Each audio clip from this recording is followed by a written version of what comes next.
क्या आपने कभी सुना है एक ऐसा चाय बागान जहां एक दिन मालिक रातों रात भाग गया और अगले ही साल उसी बागान के मजदूर खुद उसके मालिक बन गए। इतना ही नहीं, उन्होंने बिना किसी उद्योगपति, बिना किसी बाहरी मैनेजर और बिना किसी मालिक के पूरे चाय बागान को इतनी सफलता से चलाया कि घाटे में डूबा बागान मुनाफे में आ गया। लेकिन फिर ऐसा क्या हुआ कि भारत का यह ऐतिहासिक प्रयोग सिर्फ 4 साल में खत्म कर दिया गया। नमस्कार दोस्तों, आज मैं आपको सुनाने जा रहा हूँ डुअर्स के सोनाली टी एस्टेट की पूरी कहानी। एक ऐसी कहानी जिसमें ब्रिटिश शासन है, आदिवासी मजदूर का संघर्ष है, भूख है, साहस है और इतिहास बदल देने वाली एक क्रांति भी। इस कहानी को समझने के लिए हमें लगभग 160 साल पीछे जाना होगा। साल था 1865। दूसरे एंग्लो भूटान युद्ध के बाद अंग्रेजों ने डुअर्स क्षेत्र पर कब्जा कर लिया। घने जंगल, उपजाऊ मिट्टी, भारी वर्षा और पहाड़ों से उतरती नदियां ने इन इलाकों को चाय की खेती के लिए आदर्श बना दिया। अंग्रेजों ने एक एक करके विशाल चाय बागान बसाने शुरू किए और 1876 में बागराकोट टी एस्टेट की स्थापना हुई।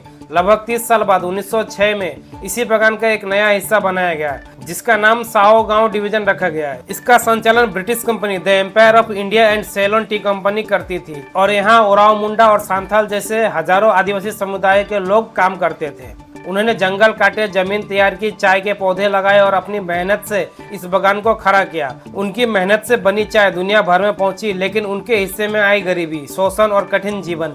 1947 में भारत आजाद हुआ। लोगों को लगा कि अब सब कुछ बदल जाएगा, लेकिन चाय बागानों में मजदूरों की जिंदगी लगभग वैसी ही रही। अंग्रेज धीरे धीरे अपने बागान भारतीय व्यापारियों को बेचने लगे। फिर 1960 में ग्रेट गोपालपुर टी कंपनी ने इस बागान को खरीदा। इसके मालिक बीसी घोष ने साओ गांव डिवीजन को अलग कर अपनी बेटी सोनाली के नाम पर इसका नया नाम रखा, सोनाली टी एस्टेट। लेकिन नाम बदलने से मजदूरों की तकदीर नहीं बदली। 1972 में आर्थिक संकट के कारण पूरे बागान को यूनाइटेड बैंक ऑफ इंडिया के पास गिरवी रख दिया गया। वेतन रुक गया, राशन बंद हो गया, पीएफ जमा नहीं हुआ और बागान धीरे धीरे बर्बादी की ओर बढ़ने लगा। फिर आया 24 सितंबर 1973। दुर्गा पूजा से पहले मजदूरों ने अपना कानूनी बोनस मांगा, लेकिन बोनस देने के बजाय मालिक रातों रात बागान छोड़कर भाग गए।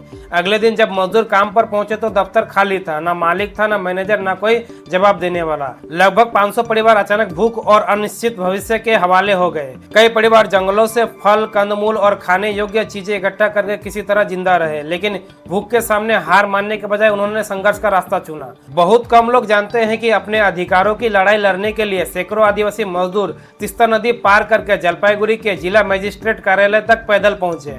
उनके हाथों में कोई हथियार नहीं था, सिर्फ अपने परिवार को बचाने की उम्मीद थी। उन्होंने प्रशासन से कहा कि अगर बागान बंद रहा तो सैकड़ों परिवार भूख से मर जाएंगे। यही ऐतिहासिक आंदोलन आगे चलकर पूरे संघर्ष का सबसे बड़ा मोड़ साबित हुआ। कई महीनों तक चले आंदोलन, बैठकों और संघर्ष के बाद मजदूरों ने फैसला किया, अगर कोई मालिक हमारा साथ नहीं देगा तो अब हम खुद अपने मालिक बनेंगे।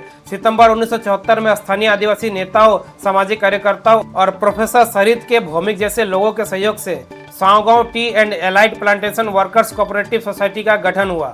यह भारत का पहला ऐसा चाय बागान बना जिसे मजदूर खुद चला रहे थे। अब यहाँ कोई मालिक नहीं था, कोई बाहरी मैनेजर नहीं था, फैसले खुद मजदूर लेते थे। उन्होंने दिन रात मेहनत की, उत्पादन बढ़ाया और कुछ ही वर्षों में घाटे में डूबा बागान मुनाफे में पहुंच गया। 1977 में इस सहकारी संस्था ने लगभग 6 लाख रुपया का शुद्ध लाभ कमाया और मजदूरों को 20% बोनस दिया। यह वही बोनस था जिसके लिए 1 साल पहले मालिक बागान छोड़कर भाग गए थे। इतना ही नहीं, महिलाओं और पुरुषों को बराबर वेतन दिया गया, जबकि भारत सरकार ने बाद में इक्वल रेम्युनरेशन एक्ट लागू किया। यह साबित हो गया कि मेहनत करने वाले हाथ सिर्फ मजदूरी ही नहीं बल्कि एक सफल उद्योग भी चला सकते हैं। लेकिन ये सफलता ज्यादा दिनों तक टिक नहीं सकी। पुराने मालिक, बैंक और कानूनी विवाद फिर सामने आए। आखिरकार 10 जुलाई 1978 को अदालत के आदेश पर भारी पुलिस बल के साथ मजदूरों से बागान का कब्जा वापस ले लिया गया और भारत का यह ऐतिहासिक श्रमिक प्रयोग समाप्त हो गया। आज सोनाली टी एस्टेट सिर्फ एक चाय बागान नहीं बल्कि भारतीय श्रमिक इतिहास का एक ऐसा अध्याय है